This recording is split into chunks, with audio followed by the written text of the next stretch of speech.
얼마 전에 미국의 사회학자 로드니 스타크가 쓴 기독교의 승리란 책을 읽었습니다. 지금까지 우리가 일반적으로 인정했던 통념의 오류와 잘못을 지적하고 새롭게 역사를 해석한 역작입니다. 그 중에 한 통계 분석이 인상적이었습니다. 1960년대부터 2006년, 2007년까지 미국의 각 교단들의 교인 수 변화를 제시한 표인데, 장로교회, 감리교회, 루터교회 등 대표적인 교단들은 50% 이상이 감소했습니다. 그런데 하나님의 성회 같은 여러 교회들은 90%에서 2.5배 정도 성장했다는 것입니다. 이 통계에 대한 저자의 분석이 흥미롭습니다. 전통적인 신앙을 수용하면서 목회자와 교인 모두에게 높은 수준의 윤리와 헌신을 부과하는 교단들이 성장했다는 것입니다. 가톨릭 수도회에 대한 분석도 있었습니다. 1960년대 제2 바티칸 공의회 이후 가톨릭 교회가 수도자들에게 요구되는 희생을 경감해 주었다고 합니다. 그런데 1년도 되지 않아 수녀들과 수사들이 수도회를 떠나 갑자기 쇠퇴하기 시작했다는 것이죠. 복장도 간편하게 하고 매일 기도 시간과 묵상에 대한 규칙도 폐지되었는데, 오히려 조금 더 완화되었는데 수도사들이 수도원을 떠났다는 것입니다. 입회자가 줄어들고 결국 많은 수도원이 사라졌습니다. 그런데 2000년대 와서 보니 과거의 의무사항을 복귀시키고 높은 수준의 희생을 도입한 수도원이 계속 성장하고 있다는 것입니다. 물론 숫자가 모든 것을 말해주지는 않습니다.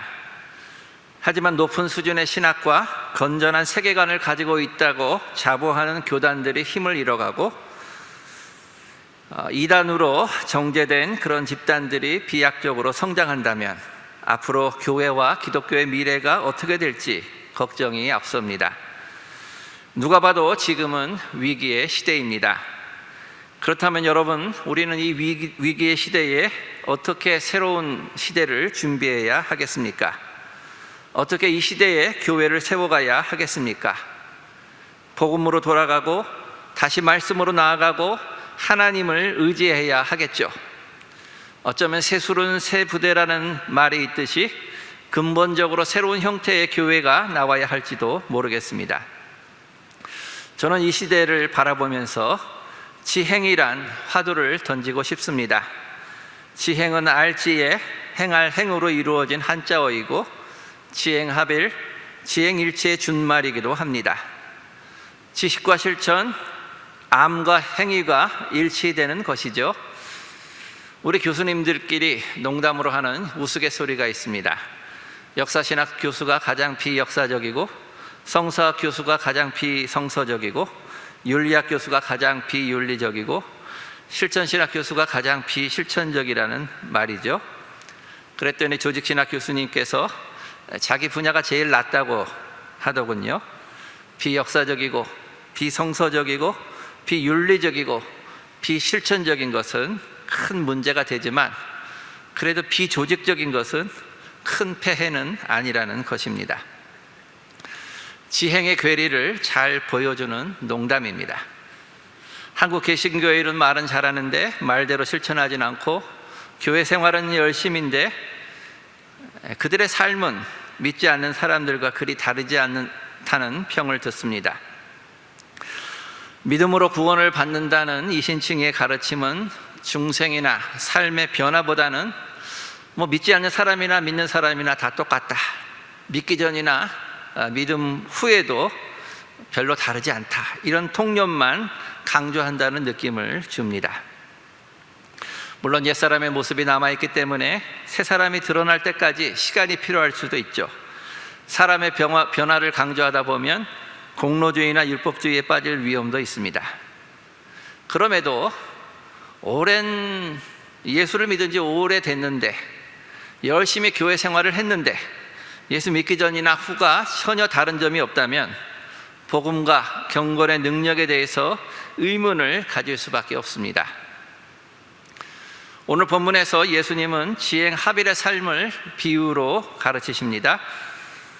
집 짓는 사람이 있습니다. 한 사람은 반석 위에 집을 짓고 한 사람은 모래 위에 집을 짓습니다. 비가 내리고 홍수가 내리고 바람이 불자 모래 위에 지은 집은 무너졌지만 반석 위에 지은 집은 무너지지 않았습니다. 그런데 누가 반석 위에 집을 짓고 누가 모래 위에 집을 짓는 자입니까? 누가 지혜로운 자이고 누가 어리석은 자입니까? 나의 이 말을 듣고 그대로 행하는 사람은 반석 위에 집을 짓는 지혜로운 자요, 나의 이 말을 듣고서도 그대로 행하지 않는 사람은 모래 위에 집을 짓는 어리석은 자입니다. 지행이 일치되면 지혜로운 자이고 지행이 일치되지 않으면 어리석은 자입니다. 그런데 비가 내리고 홍수가 내리고 바람이 부는 것은 종말의 심판을 말합니다. 따라서 지혜와 어리석음의 구분은 누가 더 똑똑하냐 덜 똑똑하냐, 누가 생활을 잘하냐 못하냐 이런 문제가 아니라 하나님 나라에 참여하느냐 못하느냐는 생명과 구원의 문제인 것입니다. 또 본문은 단순히 지행 일치만 말하고 있지 않습니다. 나의 이 말을 듣고 행하느냐 행하지 않느냐를 말하고 있죠. 그런데 나의 이 말은 구체적으로 무엇일까요? 마태복음 5장부터 이어지는 산상수훈의 말씀이겠죠. 산상수훈의 말씀을 듣고 행하는 사람은 지혜로운 자고 이 말씀을 듣고서도 행하지 않는 자는 어리석은 자입니다. 생명과 구원도 이 말씀을 행하느냐에 못하느냐에 달려 있는 것이죠. 우리 마태복음 마지막 장도 함께 생각할 수 있습니다. 우리가 잘 아는 예수님의 지상명령이죠. 너희는 가서 모든 족속을 제자로 삼아 아버지와 아들과 성령의 이름으로 세례를 주고 내가 너희에게 명령한 모든 것을 가르쳐 지키게 하라. 우리 성경 주석 시간에 여기서 본동사는 제자를 삼는다는 말이고 가서 세례를 주고 가르쳐 지키게 하라, 이거는 분사로서 제자를 삼는다는 말을 꾸며주는 말이라고 해설을 하죠. 맞는 얘기입니다. 그런데 한 걸음 더 나가서 질문할 수 있습니다. 그러면 가르쳐 지키게 하라 하는데 그 내용이 뭡니까? 내가 너희에게 명령한 모든 것이죠. 마태복음 맥락에서 내가 분부한 모든 것, 내가 명령한 모든 것은 과연 무엇일까요? 이게 마태복음 7장에 나의 이 말과 짝을 이루는 말씀이 아닐까요? 28장의 예수님의 명령은 마태복음에서 예수님의 가르침의 요약, 곧 산상수훈의 말씀이라고 말할 수 있습니다. 예수님의 지상명령의 핵심이 제자 삼는 것이라면 그 내용이 뭐죠? 산상수훈의 말씀을 가르쳐 지키게 하는 것이죠. 여기서도 가르칠 뿐만 아니라 지키게 하라, 지행일치가 강조되고 있습니다. 그런데 이렇게 중요한 말씀이 산상수훈인데 우리는 얼마나 이 말씀을 듣고 또 전하고 가르치고 있습니까? 또 이 말씀을 얼마나 가르쳐 지키게 하도록 교육하고 있습니까? 더군다나 이 말씀을 듣고 행하는 사람이 하나님 나라에 들어간다고 했는데 우리는 얼마나 이 말씀을 행하기 위해서 노력하고 있습니까? 한국교회 제자 훈련에서 이 산상수훈의 말씀을 가르치고 지키게 하는 프로그램이 있을까요?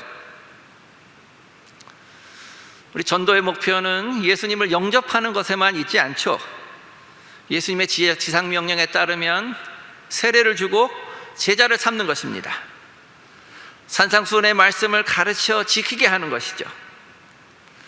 이 말씀을 배운 대로 지키고 행해야 반석 위에 집을 짓고 하나님 나라에 들어가는 자입니다.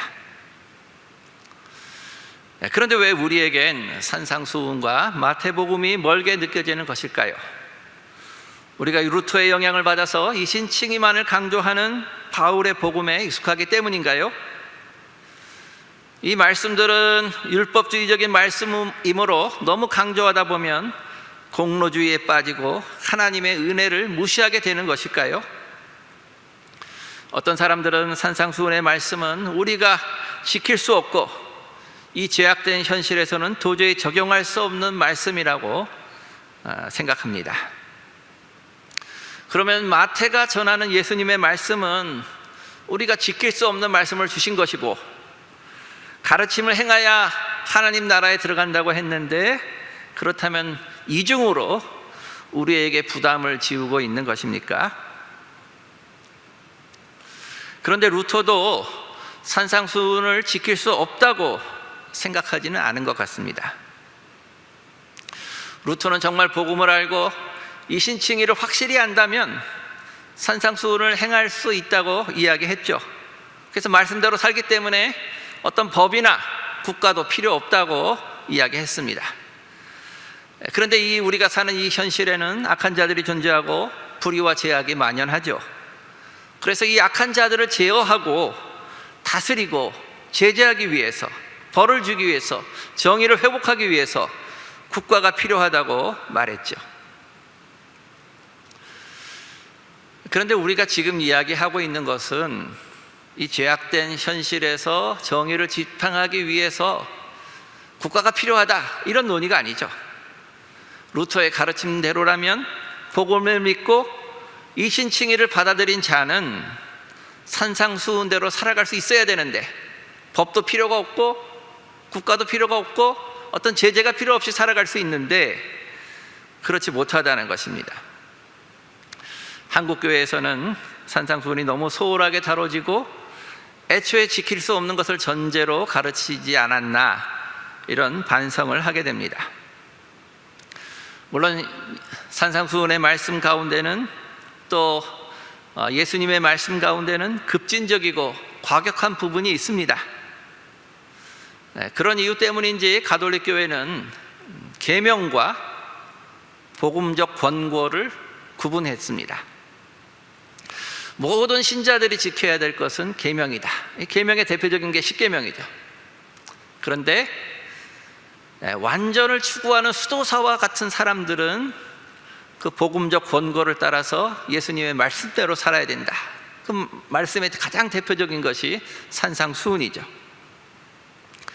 그런데 우리가 성경을 보면 예수님이 제자들에게만 산상수훈을 말씀하신 것이 아니라 무리들에게 말씀하셨죠. 또 어디서도 일반 신자와 완전을 추구하는 특별한 집단을 구분한 그런 증거가 없습니다. 또 제세례파라든가 퀘이커 같은 종교개혁에 좀 급진적이고 근원적이라고 할 수 있는 그런 집단에서, 흐름에서 산상수훈을 강조한 것도 말씀하셨죠.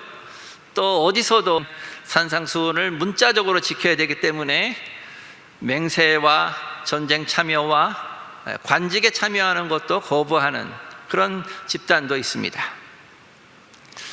또 성서학이나 기독교 윤리학에서 이 산상수훈을 어떻게 우리가 실천할 수 있느냐 하는 여러 가지 입장이 있는 것도 사실입니다. 그럼에도 불구하고 오늘날 한국교회는 산상수훈의 교회로 돌아가야 하지 않을까요? 예수를 믿으면 산상수훈의 말씀을 실천하려고 노력하고, 예수를 믿기에 우리 삶에는 산상수훈의 흔적이 있노라고 말할 수 있어야 하지 않겠습니까? 율법주의나 공로주의로 흐르면 안 되겠죠. 하지만 믿음의 분량에 따라서, 각자 처지와 형편에 따라서 실천하는 내용과 정도는 다를지라도 예수를 믿는 자는 누구나 산상수훈을 실천하여서 반석 위에 집을 짓는 지혜로운 사람이 되어야 할 것입니다. 우리 학자들은 산상수훈의 구조 안에 이 시대를 살아가는 기독교인의 실존이 담겨져 있다고 생각을 합니다. 우리 산상수훈의 첫 부분과 마지막 부분에는 종말론적 성격이 아주 강하게 나타납니다. 5장에 나오는 복된 자에 대한 선언, 소금과 빛으로서의 정체성, 그리고 옛 계명에 대한 예수님의 가르침, 이런 것들은 종말론적인 분위기가 아주 강하게 나타나는 부분입니다. 또 7장 하반절부터 시작되는 열매와 나무의 비유, 집 짓는 자의 비유는 종말의 심판을 말하고 있죠. 하나님 나라의 시민으로서 기독교인이 누구냐? 또 결코 타협할 수 없는 예수님의 절대적인 요구를 제시하고 있습니다. 살인하지 말라는 계명은 성내지 말라, 원한을 품지 말라는 계명 말라고 하고, 간음하지 말라는 계명을 음욕을 품지 말고, 손이나 눈이나 죄를 지으면 다 찍어서 버리라는 엄격한 말씀을 주십니다. 오른쪽 뺨을 치면 왼쪽 뺨도 돌려대고, 억지로 오리를 가자고 하면 십리를 가고, 원수를 사랑하고 박해하는 사람을 위해서 기도하라는 말씀은 구체적인 현실에선 참으로 성취하는 것이 거의 불가능한 말씀처럼 들립니다. 이런 말씀에선 타협이 없고 조금 더 완화시킬 수 없는 종말론적 윤리가 나타나 있습니다. 그런데 6장에 들어가 보면 실천적이고 구체적인 지시들이 나옵니다. 어조도 절대적인 요구보다는 훨씬 부드럽죠. 자선이나 기도나 금식, 또 재물을 어떻게 봐야 되는지, 이웃을 판단하지 말라는 그런 가르침은 우리의 능력을 넘어서는 것이 아닙니다.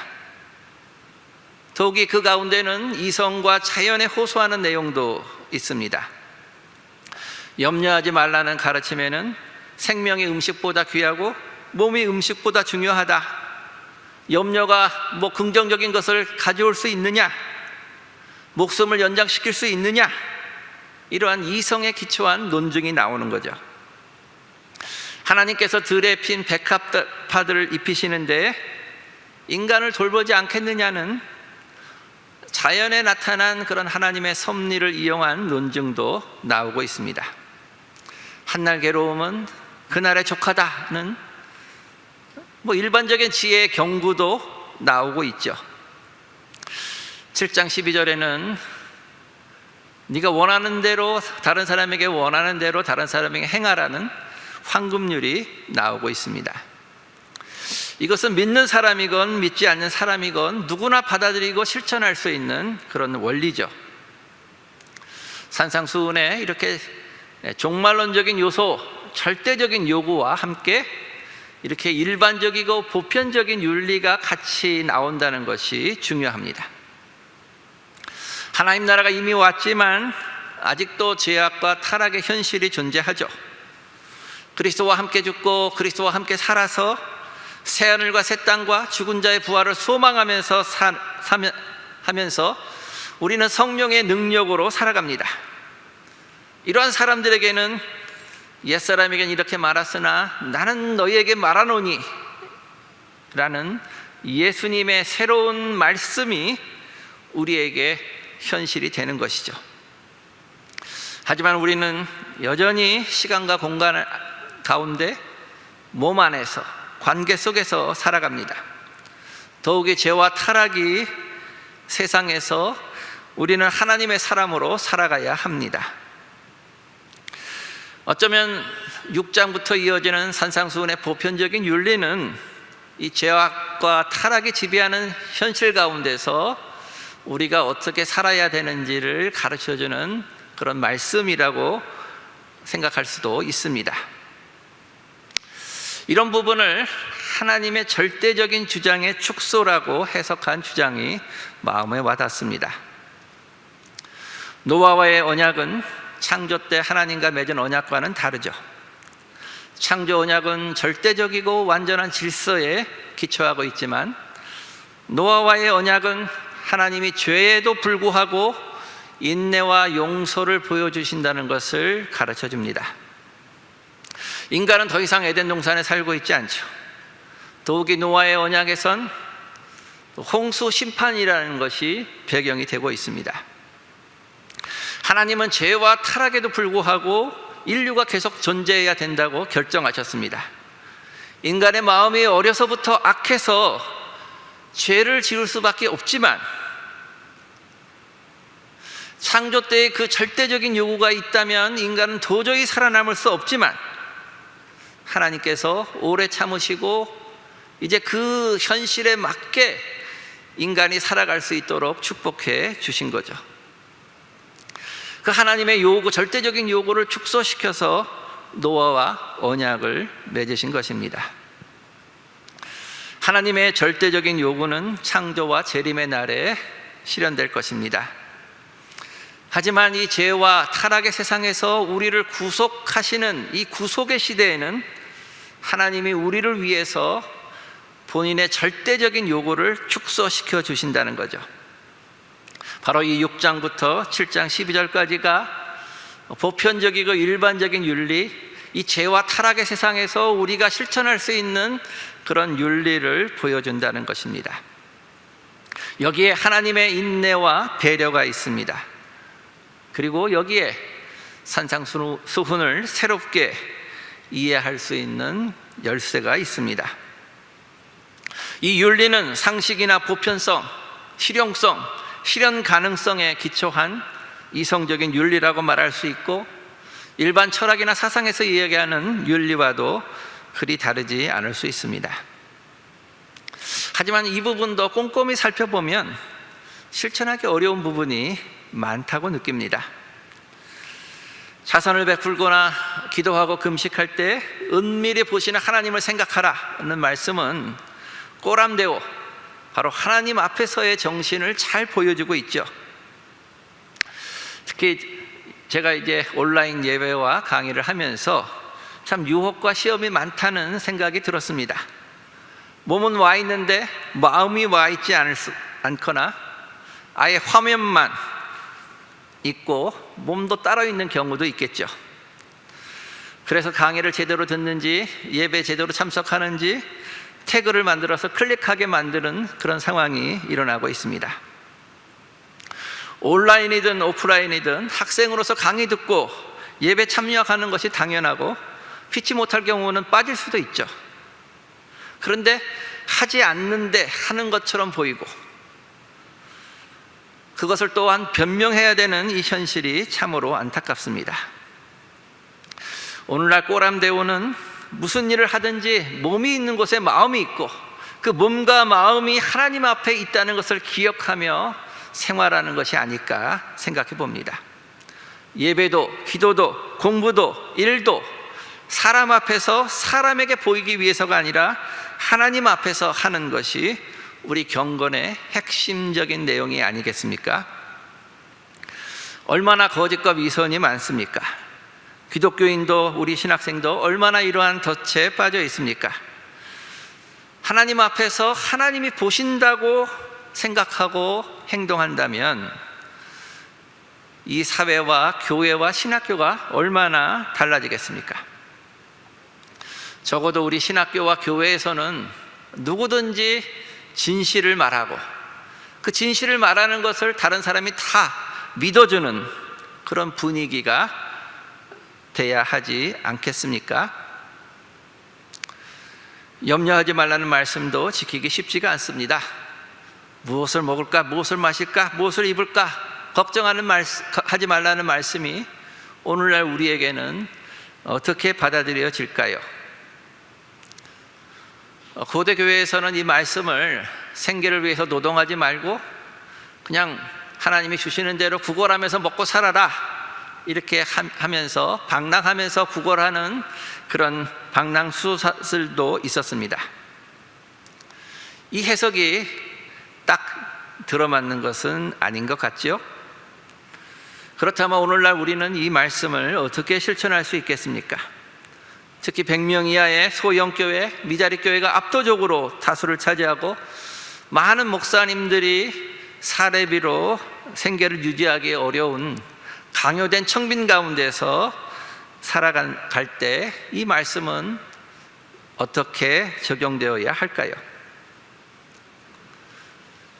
그럼에도 불구하고 이 산상수훈의 재물에 대한 가르침은 돈이 모든 것을 결정하는 것 같은 이 자본주의 사회에서 만문이 아니라 하나님을 섬겨야 하고 하나님을 신뢰하는 자를 하나님이 책임지신다는 신앙의 자유를 선언하고 있습니다.